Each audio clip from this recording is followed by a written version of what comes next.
오늘 우리가 살고 있는 이 시대는, 저 뒤에 문 좀 닫아주면 좋겠습니다. 옛날에 우리 전통적인 사회 구조와 너무 다른 시대를 우리가 살고 있습니다. 21세기 들어와서 부모 문제에 대해서 가장 심각하게 대두되고 있는 것은 부모의 고령화라는 것입니다. 부모가 오래 사신다는 거죠. 고령화 사회가 자녀에게는 더 기뻐야 될 텐데 실질적으로 우리 사회에 미치는 영향은 정반대로 가고 있습니다. 오늘날 많은 부모들이 오래 살기 때문에 그것으로 말미암아 사실은 가정에서 내몰리고 있습니다. 더 나아가서는 오래 사는 부모 때문에 사회에서도 사실은 내몰리고 있습니다. 나이 많은 어른들이 갈 데가 없다 이겁니다. 그래서 부모들도 이제는 자식하고 살려고 하지도 않고, 또한 자식들도 부모를 모시고 공경할 생각도 하지 않는, 부모가 이제는 가족이 아니라 남이 되어버린 그런 시대에 우리는 살고 있습니다. 부모와 떨어져 살기 때문에 거의 타인 수준이 되어버리는 그런 시대에, 또 많은 젊은이들 가정에서 부모를 모시지 못하는 건 뭐냐? 부모보다도 생계가 우선이기 때문에 그렇습니다. 옛날에 우리 전통적인 사회에서는 생계보다도 부모가 우선이었습니다. 그러나 오늘날은 이것이 뒤집어져서 부모보다도 생계가 우선이라는 것입니다. 그렇기 때문에 부모 공경에 대해서 얘기할 때에 오늘 우리는 각도가 많이 달라지는 것입니다. 그래서 고령화 사회에서 이제는 국가가 나이 많은 부모들을 먹여 살리게 만들고 자식들이 세금 내는 것으로 그렇게 모든 부모 공경의 문제가 넘어가고 있는 그런 시대에 우리가 살고 있습니다. 어느 누구가 원했건 원하지 않았건 간에 현실이 그렇다는 거죠. 우리 모두가 그런 환경과 여건 속에서 지금 살고 있습니다. 지금부터 2000년 전에 에베소 교회도 비슷한 상황에 처해 있었습니다. 로마가 세계를 다스리고 통치할 때에 외부로부터 많은 문물들이 들어오며 다민족의 문화와 관습들이 들어오면서 로마의 그 개방 정책으로 말미암아 가장 심각하게 타격을 받은 것은 가정이었습니다. 가정이 깨어지고 문제가 발생하고, 그러면서 나이든 부모에 대한 공경, 이런 거는 아예 이슈가 되지 않을 정도로 여러 가지 질서가 많이 무너져 버렸다는 거죠. 거기에 이 가장 로마화된 도시 가운데 하나인 에베소서, 이 에베소서에 있는 교인들이 예수를 믿기는 믿지만은 로마의 그 문화와 관습에 확 젖어서 가정적으로나 그 다음에 부모 문제나 자식 문제가 많은 문제가 발생한 것입니다. 그래서 사도 바울이 에베소 교회에 보내는 편지 가운데에 거의 반절 정도를 남편과 아내 문제, 그리고 부모 문제, 자녀 문제, 그리고 상사와 직원의 문제까지도 바울이 언급하는 이유가 바로 거기에 있습니다. 그 가운데 오늘 우리가 읽은 부모는 부모에 관한 문제를, 부모 공경에 관한 문제를 사도 바울이 에베소 교회에 말하는 것은 아무리 사회가 변하고 형태가 변하고 사회가 아무리 복잡하고 바쁘고 생계 문제와 이런저런 여러 가지 다양한 사회라 할지라도 하나님의 말씀은 지켜져야 되는 것이, 그것이 도리라는 것을 사도 바울은 에베소 교회에 가르쳐주고 있고, 오늘 우리에게도 똑같이 말씀하고 있다는 사실입니다. 시대에 따라서 사도 바울의 말이 변해지는 것이 아니라 오늘같이 시대는 많이 변하고 부모에 대한 생각과 또한 삶의 형태가 다양하다 할지라도 그렇다고 해서 부모 공경을 빼버리라는 것이 아니라 부모 공경할 만한 시간도 없다, 그러니까 부모님 알아서 사세요 라는 그런 세대라 할지라도 사도 바울은 오늘 에베소서 6장 1절부터 4절 말씀을 통해서 부모 공경은 절대로 버려서는 안 되는, 또한 약화시켜서도 안 되는 아주 귀한 것이다, 주님의 명령이다, 우리에게 가르쳐 주고 있습니다. 사랑하는 성도님 여러분, 사회가 아무리 다양화되고 우리 부모와 우리 애가 함께 살지 않고 따로따로 살고 멀리 산다 할지라도 네 부모를 공경하라는 이 말이 우리 온 믿음의 가정에 분명하게 설 수 있기를 주의 이름으로 축원합니다.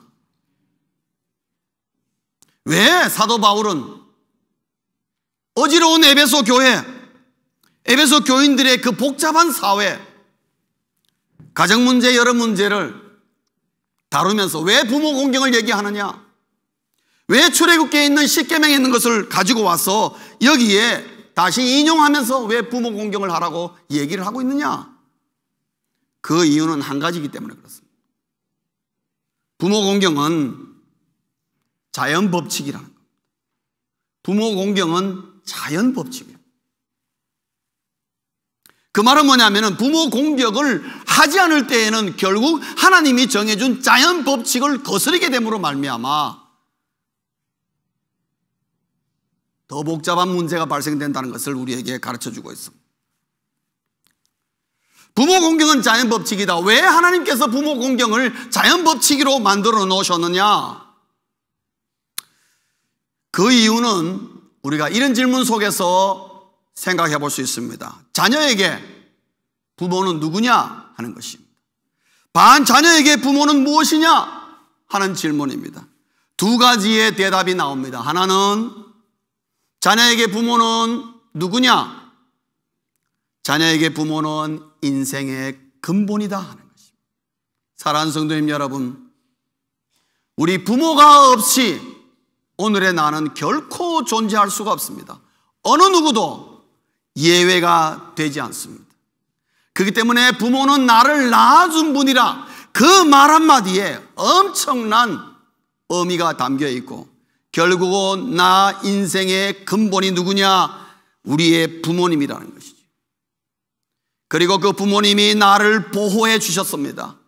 어릴 때 나를 지켜주고 위험으로부터 나를 보호해주고 아플 때에 나와 함께 해주고 힘들 때에 나와 함께 해주고 나를 보호해 줌으로 말미암아 오늘 내가 건강하고 이만큼 성장할 수 있는 것입니다. 또 나아가서는 부모님은 나를 키워주셨습니다. 밥을 먹여주고 필요한 음식을 주고 교육을 시켜주고 여러 가지의 부모님의 물질을 투자하여서 오늘의 나를 있도록 양육시켜 주신 것입니다. 왜냐? 부모가 자녀의 근본이기 때문에 그렇습니다. 그렇기 때문에 여러분, 자녀는 항상 부모라고 얘기할 때 회귀 본능을 갖고 있습니다.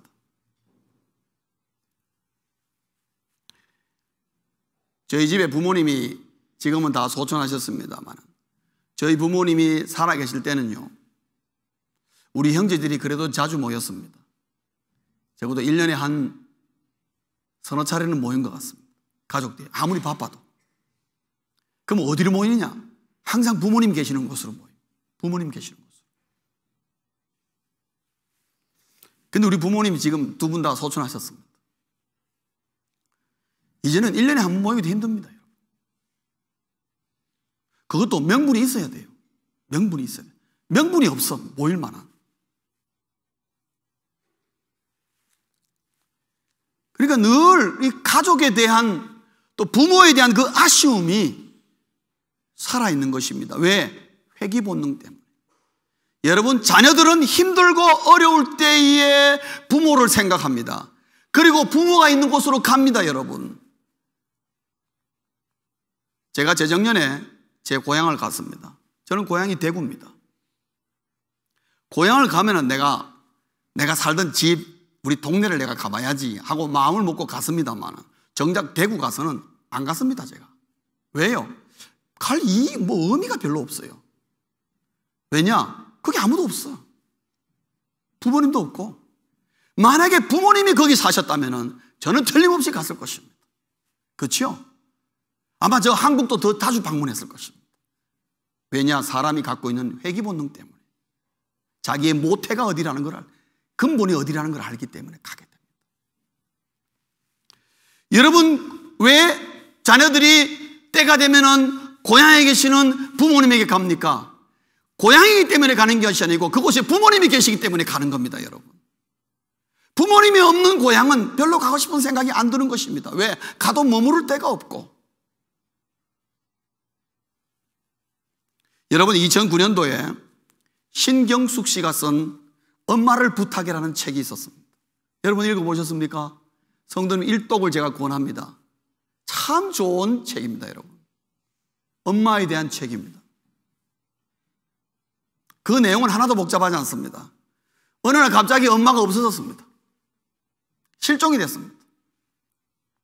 그 엄마가 어디 갔나? 엄마를 찾는 그 딸의 그 심정과 그 딸의 마음이 구구절절히 묘사되기 시작하는데, 엄마가 있을 때는 엄마는 고향 땅에 농사 짓고 계신 엄마, 늘 그렇게 생각하는데 아무 생각 없이 지내다가 엄마가 없다라고 생각하니까 그때부터 엄마가 얼마나 그리워지는 것인지 말로 표현을 할 수가 없는 거예요. 엄마가 있을 때는 그 빈자리를 몰랐는데 엄마가 안 계시니까 엄마의 빈자리가 엄청나게 크게 다가오는 것입니다. 그거를 이 딸이 구구절절히 느끼고 엄마를 찾으려고 온 식구를 동원해서 난리를 피운 것입니다. 뭐 그런 내용입니다, 여러분. 엄마를 부탁해. 왜 그렇습니까? 나 인생의 근본은 우리 부모에게서 왔다는 것이, 나로 하여금 실컷 좋건 부모님을 자꾸만 찾아뵙게 되고 부모님이 살아계실 때 자꾸만 돌아가서 뵈려고 하는 그 마음, 회귀 본능이 발생하는 것입니다. 왜냐? 그것은 자녀의 근본이 부모라는 것을 증명하고 있기 때문에 그렇습니다. 또 하나, 자녀에게 부모는 누구인가? 자녀에게 부모는요, 인생의 멘토입니다. 멘토라는 것은 충고자라는 말입니다. 여러분, 부모만큼 자녀를 위해서 진정으로 충고해 줄 자가 누가 있겠습니까? 모르겠습니다. 요즘 세상은 워낙 험해가지고 정말 못된 부모가 자식을 못되게 만드는 경우도 있을 수 있겠습니다만은, 그러나 정상적인 부모라면은 결코 자녀가 잘못되는 걸 원하지 않기 때문에 자녀가 위기의 순간에 어떻게든지 부모는 자녀를 붙들어 주려고 힘을 쓰고 애를 씁니다. 그게 정상적인 부모입니다. 부모가 아니면 누가 나를 위기의 순간에 나를 진정으로 붙들어 주겠습니까? 여러분, 친구가 참 가차운 것처럼 보이지만 정말 내게 위기의 순간에 딱 처할 때에 아무도 내 주변에 없다는 것을 발견할 때가 많습니다, 여러분. 그때 나와 함께 같이 울어주고 같이 기뻐해주고 같이 근심하고 염려해줄 자가 누구겠습니까? 저는 부모밖에 없다고 생각합니다.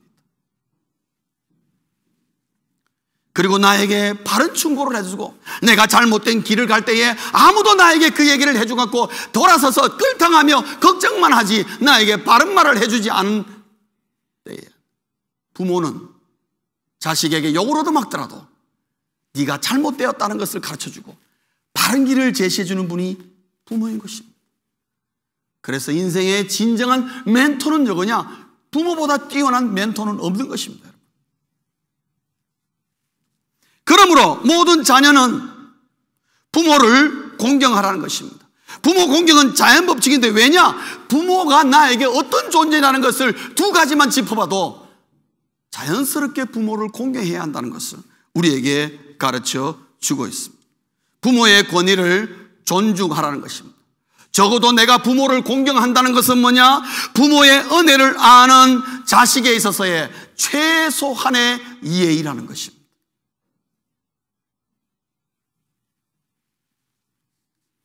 오늘 사도 바울은 더디어서 얘기를 합니다. 부모 공경은 자연법칙인데 부모를 잘 공경하는 자에겐 이러한 복이 있다고 말하는데, 뭐라는냐면 네가 잘되고 땅에서 장수하리라. 잘된다는 말은 질적인 복을 얘기하고 있습니다. 온 집안이 평안하고 그리고 화목하고 그리고 집안의 흐름이 좋다 이 말입니다. 질서 유지가 잘 된다는 것이죠. 모두가 다 그런 것은 아니지만은 제가 어릴 때 우리 옆집이나 우리 동네나 또 우리 친구들이나 여러 집을 다니면서 제가 느낀 건 뭐냐? 부모와 함께 부모를 잘 생각하고 부모를 끔찍이 생각하는 가정일수록 화목합니다, 여러분. 평안합니다. 똑같은 문제가 있어도 그 문제를 해결하는 방법이 전혀 다릅니다. 그게 부모의 힘이에요. 부모가 그 가정의 중심에 딱 자리 잡고 있으면은 모든 가정의 문제가 거기서 해결되고 거기서 평안과 화목을 찾아가는 것입니다. 반대로 여러분 콩가루 같은 집안이 있습니다. 가보면요 벌써 부모 공경 자체가 흐트러져 있기 때문에 모든 권위가 다 무너져 가지고 집안이 엉망이 되는 것입니다. 여러분. 부모 공경하는 자에게 그 가정과 가문을 보면은 일반적으로 질적으로 복을 받는데 뭐가 잘 된다 이 말입니다. 그리고 그 결과로 말미암아 양적인 복인데 장수한다는 거죠. 온 집안이 건강하다 이 말입니다. 왜냐? 화목하고 평안하니까. 여러분 사람은 화목하고 평안하면 다 건강하게 되어 있습니다. 화목하지 못하고 건강하지 못하니까 문제가 발생하는 것입니다. 저 뒤에 문 좀 닫아주시죠. 예.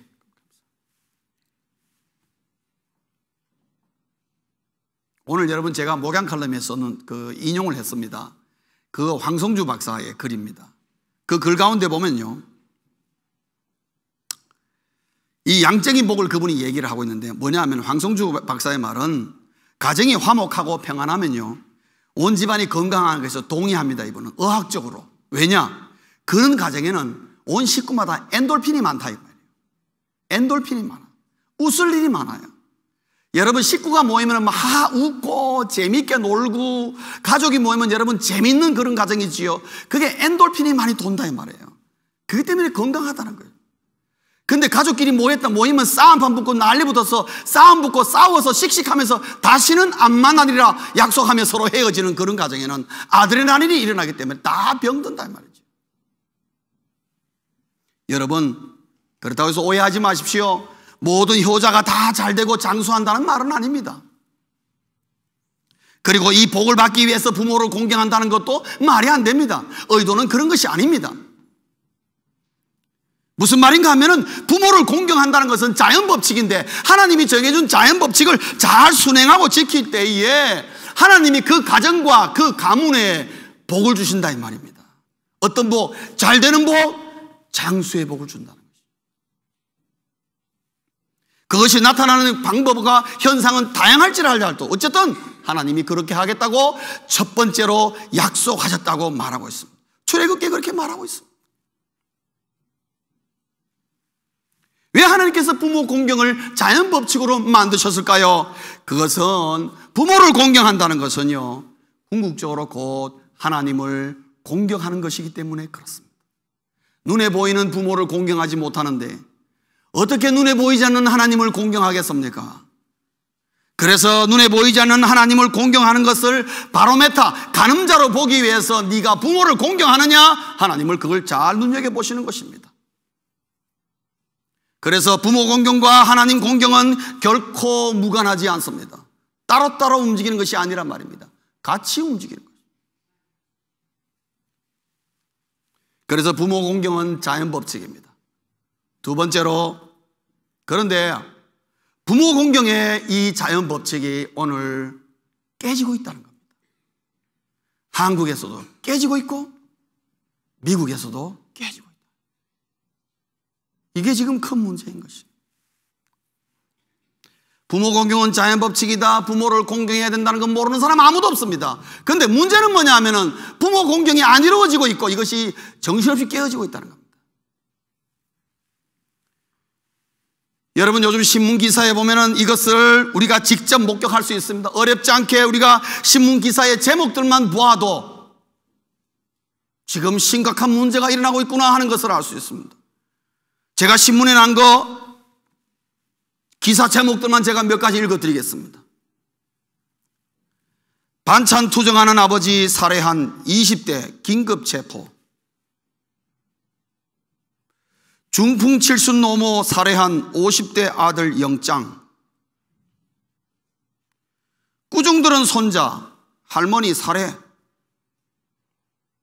치매 걸린 아버지 구타 살인. 고부 갈등 고민 아들 치매 80대 노모 강변의 고려장. 장가 보내주지 않는다며 아버지 폭행. 여러분이 이 제목만 봐도 뭔지 아시겠죠? 이게 오늘 우리가 살고 있는 사회입니다. 지금. 우리의 고민은 이게 신문에 난 게 다할까 하는 얘기입니다. 얼마 전에 한국에서 여론조사했습니다. 노인들을 상대로 조사했는데 한국의 노인들 가운데, 즉 65세 이상 노인들 가운데의 10.2%가 자기 자녀에게 학대를 당하고 있다고 말했습니다. 10.2%가. 10명 중에 한 사람이 자기 자녀에게 학대당하고 있다고 얘기했습니다. 동방예의지국인 대한민국에서 일어날 수 있는 일입니까, 여러분? 그러나 오늘 이게 우리의 현주소입니다. 부모 공경의 자연 법칙이 깨지고 있습니다. 1970년대와 60년대 후반 70년대에 새마을운동 하면서 중동 지역에 엄청난 인력이 나오고 월남에 갔다 오면서 돈은 대한민국이 많이 벌어가지고 경제에 부흥은 했지만은 부모 공경은 완전히 땅에 묻혀버리고 말았습니다. 그토록 고생했던 그 부모, 자녀들이 하나도 알아주지 않고 있는. 여러분, 왜 이럴까요? 무엇이 문제냐? 저는 오늘 본문에서 사도 바울이 부모 공경 얘기하면서 4절에 토를 달아놓은 것을 우리가 유익 있게 봐야 됩니다. 또 아비들아, 특별히 아버지들에게 이 얘기를 하고 있습니다. 너희 자녀를 노엽게 하지 말고 오직 주의 교훈과 훈계로 양육하라. 문제는 여기에 있다. 4절이 제대로 안 되니까 우리 부모들이 돈 버느라고 정신이 없어서 4절을 못했기 때문에 오늘 이 모양 이 꼴이 된 것입니다. 그거는 부모의 탓입니다. 오늘 자녀들이 이렇게 부모를 우습게 보는 것은 뭐냐 하면 부모에게 큰 책임이 있다 이 말이죠. 우리 자녀들을 그렇게 만들어버렸습니다. 자녀를 노엽게 하기 때문에 그렇다는 것이죠. 부모가 돈 버는 것 때문에 정신이 없어서 자녀를 학대하고 자녀의 말을 무시하고 자녀를 육체적으로 폭력하거나 언어적으로 폭력하는 것을 우습게 생각했던 부모님들, 주의 교훈과 훈계로 양육해야 되는데 인간의 교훈과 훈계로 양육하려고 했기 때문에 감정적이고 이기적이고 편협하고 변덕스러운 부모의 훈계와 교훈을 받고 자녀들이 자란 것입니다. 오늘 사도 바울을 보면 주의 교훈과 훈계로 양육하라 그랬는데 그러지 못했다.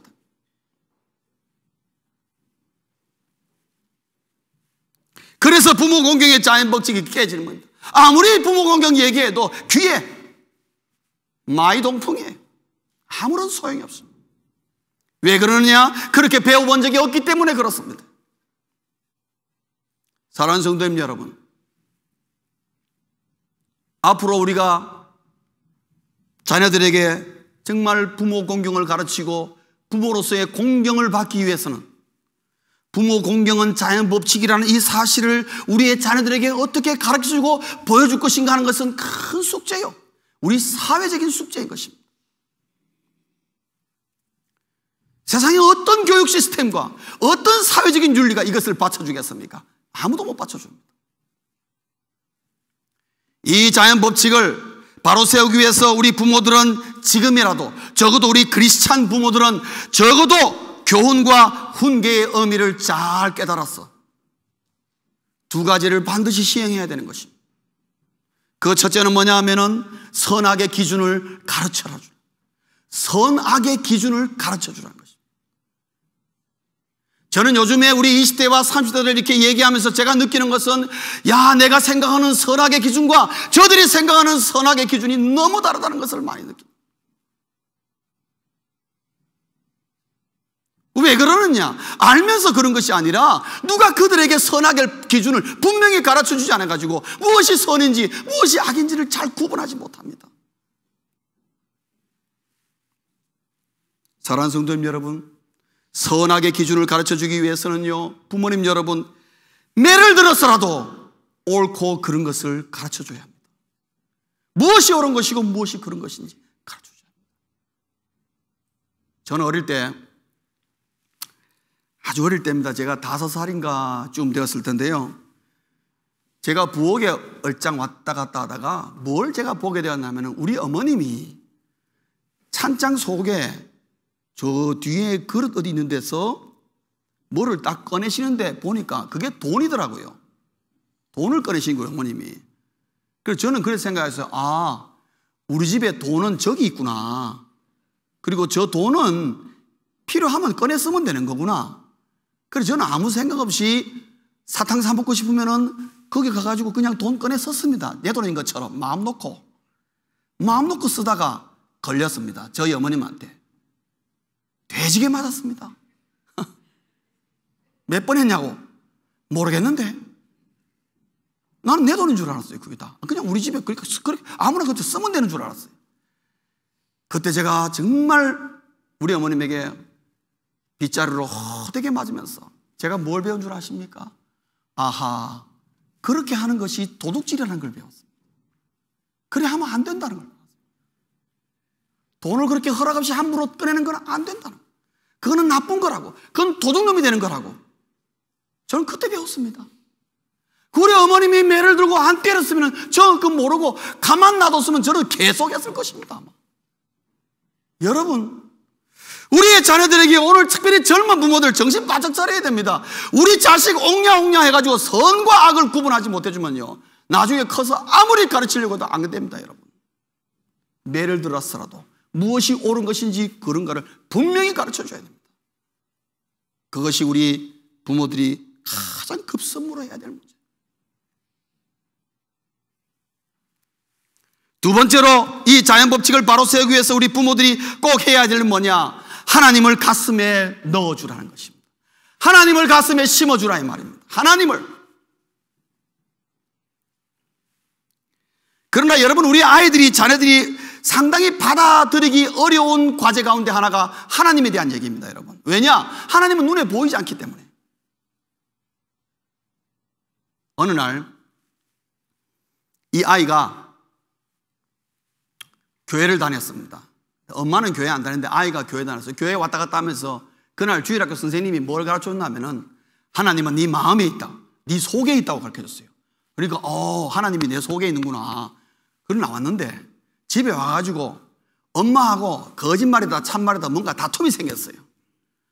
그래 엄마가 막 너 임마 거짓말하고 막 하니까 아이가 나 거짓말 안 했다고, 내 속에 있는 하나님이 아시는데 하면서 했어요. 그러니까 엄마가, 야, 네 속에 하나님 어디 있냐 보여줘봐라. 그러니까 아이가 뭐라 그런 줄 알아요? 배를 딱 벌려가지고, 하나님 밖으로 나오세요, 그렇게 얘기한 것입니다. 그렇게 밖에 표현을 못합니다, 아이들이. 왜요? 주일학교 선생님이 하나님이 내 속에 있다 그랬거든요. 그 내 속에 있으니까 어떻게 해요? 아이는 순진하게, 하나님 답답하니까 밖으로 나오시라고. 그게 됩니까? 하나님을 아이들의 가슴에 넣어준다는 게 쉬운 일이 아닙니다. 왜냐? 눈에 보이지 않기 때문에. 그러나 사랑하는 성도님 여러분, 부모는 자녀가 하나님을 알 수 있도록 하는 살아있는 통로입니다. 부모가 보여주는 수밖에 없습니다. 부모가 자식이 보는 앞에서 기도하는 모습, 부모가 자식이 보는 앞에서 말씀 읽는 모습, 부모에게서 하나님, 주님이란 말이 많이 나오면서 하는 그 신앙생활하는 모습, 그리고 진실되게 바르게 하나님을 기준으로 사는 그 모습, 그것을 보면서 자녀는 하나님이 있다는 것을 알게 되는 것입니다. 자연스럽게 아이의 가슴에 하나님이 새겨지는 것입니다. 여러분, 구약에 보면은 하나님께서 홍해 바다를 건넌 다음에 모세에게 뭐라고 명령했습니까? 야, 각 지파별로 큰 돌 하나씩 가져오라 그래요. 그 홍해 건넌 다음에 돌 하나씩 했어요. 12개의 돌을 갖다가 딱 쌓아놨어요. 모세가 왜 그러는지 이해를 못했습니다. 그러니까 하나님이 뭐라면, 야 모세야, 나중에 너희 후손들이 이 돌무덤을 보고 이것이 무엇이냐 묻거들랑 이 홍해 사건을 얘기해 주라. 그렇게 얘기합니다. 하나님을 얘기해 주라. 그래서 여러분 구약에 보면은 중요한 사건이 있는 곳마다 이스라엘 지파들이 돌을 가져와서 그것을 돌무덤을 쌓아가지고 항상 기념으로 남겨놨습니다. 그래서 자녀가 이것이 무엇이냐라고 물으면 이것이 우리가 이런 시절에 하나님이 우리를 이렇게 구원하셨다는 것을 설명해주고 이야기해주는 것입니다. 그 순간에 누가 자녀에게 부모가 하나님을 소개하고 그 소개하는 하나님을 자녀들이 하나님이 그런 하나님이구나 자연스럽게 받아들이게 되는 것입니다. 그것이 바로 언약 교육이라는 것입니다. 그래서 저희 교회에 유아 세례 받을 때에 꼭 묻는 게 있습니다. 당신의 자녀가 언약의 백성임을 아느냐고. 언약의 백성이니까 부모가 책임지고 아이에게 하나님을 가르쳐 주라고. 그럴 때에 하나님이 아이의 가슴 속에 자연스럽게 새겨지는 것입니다. 사랑하는 성도님 여러분, 오늘날 부모 공경의 자연 법칙이 정신없이 깨어지고 있습니다. 이미 벌써 허물어졌습니다. 과연 우리의 자손의 자손때에 가면 과연 어떻게 될까? 저는 정말 참 궁금합니다. 그러나 하나님 말씀이 변함없고 하나님의 말씀이 진리라면 우리 예수를 믿는 모든 부모들은 오늘부터 우리 정신 차려가지고 이 부모 공경의 자연 법칙을 세우는 데에 같이 힘쓰고 애써야 합니다.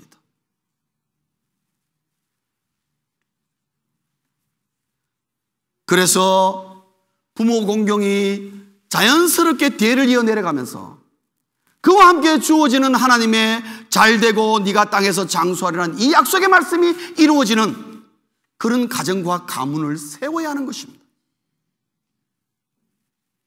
말씀을 맺겠습니다. 부모 공경에는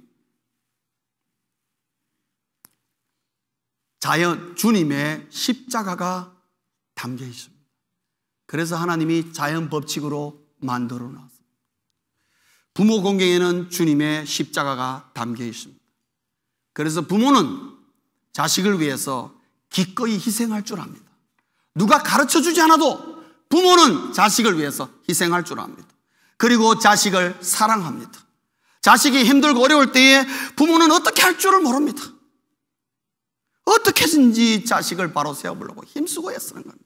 그게 뭡니까? 주님의 십자가가 부모의 가슴에 담겨 있다는 걸 말하고 있습니다. 여러분, 이철환 씨가 쓴 연탄길이라는 책이 있습니다. 몇 년 전에 아주 유행했습니다. 많은 사람들이 읽었습니다. 판자촌을 중심으로 쓰여진 실화들을 모아놓은 것입니다. 거기에 보면 먼 불빛이라는 제목의 한 아이의 이야기가 나와 있는데 그게 이야기의 주인공은 현태라는 아이입니다. 이 현태라는 아이의 이야기인데 얘가 고등학생입니다. 그런데 아주 말썽꾸러기인 거예요. 그저 학교만 가면 애들하고 싸우고 밤낮 교무실 불려가고 그리고 툭하면 집 나가고 그 툭하면 경찰서 전화 와가지고 부모 보고 데려가게 하고 하여튼 부모가 아버지가 경찰서 가서 수도 없이 빌은 거예요. 아버지가 가만히 생각해 보니까 이 현태의 앞날을 생각하니까 아찔한 겁니다. 얘가 앞으로 어디 가겠느냐 생각해 보니까 얘가 앞으로 틀림없이 교도소 가가지고 자기 인생을 거기서 허비할 수도 있다는 그런 두려움이 아버지에게 들어갔습니다. 아버지가 고민하다가 어떻게 하면 좋으냐. 아버지가 큰 결심을 했습니다. 내가 이 현태를 위해서 내가 교도소에 들어가야 되겠다. 그런 마음을 먹었습니다. 그래서 이 아버지가 아무 생각도 없지만 마음도 없지만 귀금속 상에 가서 훔치는 척 하다가 걸렸습니다. 잡혀가지고 교도소에 들어갔습니다. 현태와 어머니가 면회를 왔습니다. 그때 현태 아버지가 현태에게 야 현태야 미안하다. 아버지가 그만 너무 가난하다 보니까 잘못해가지고 이렇게 실수를 했으니까 이 아버지를 용서해다오. 그러나 현태야 내가 한 가지 부탁이 있다. 너는 절대로 교도소에 오지 마라. 교도소는 인간을 정말 비참하게 하는 곳이다. 절대로 너는 오지 마라. 네가 눈으로 확인하지 않냐? 보지 마라. 그리고 면회를 하고 현태와 어머님이 밖으로 나왔습니다. 집으로 오는 길에 어머니가 울면서 현태에게 이런 말을 하는 것입니다. 야, 현태야, 아버지가 절대로 도둑질하지 않았다. 아버지는 도둑질 할 사람도 아니다. 왜 아버지가 그런데 저기 감옥소 교도소에 들어간 줄 아느냐? 너 때문에 들어가.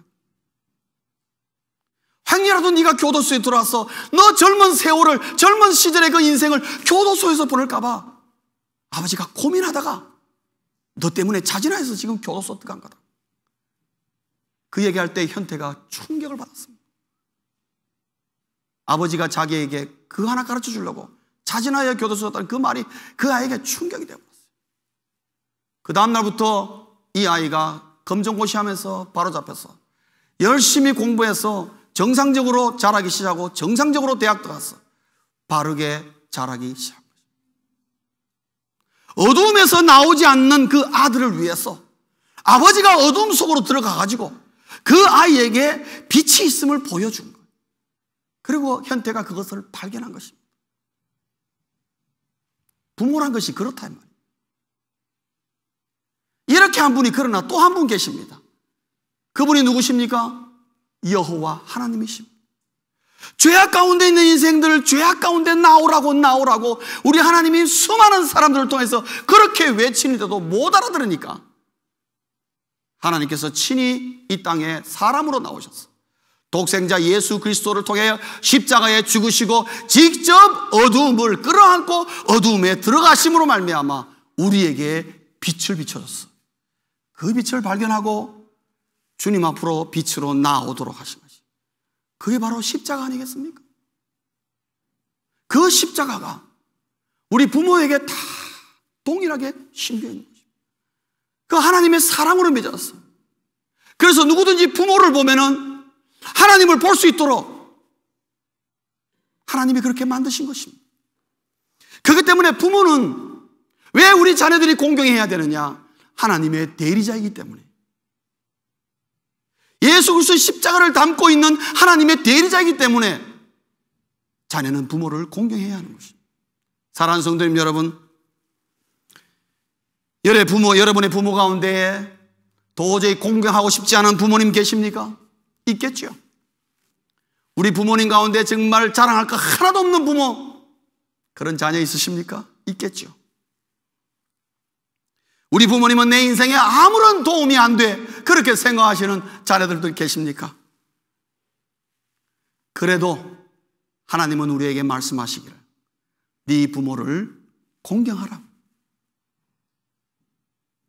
부모의 못된 모습이건 부모의 잘못된 모습이건 부모의 부끄러운 모습이라도 자녀는 배울 수가 있는 것입니다. 타산지석으로 삼아서 그런 부모가 되지 말라는 것입니다.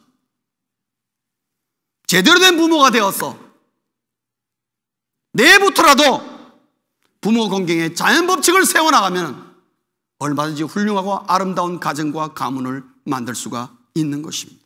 그러기 위해서라도 내 부모가 모자라고 부족하고 어떤 면에서 형편없다 할지라도 내 부모를 공경해야 하는 것입니다. 내가 하나님 앞에 부모 공경의 명령을 순종할 때에 우리의 자녀들도 순종하고 그 순종을 통하여 하나님의 복이 오늘도 흘러내려가는 것입니다. 우리의 가정을 부모 공경의 이 자연법칙이 우리 가정의 만큼은 분명히 살아있도록 만드는 우리 모두가 될 수 있기를 주의 이름으로 축원합니다. 기도하시겠습니다.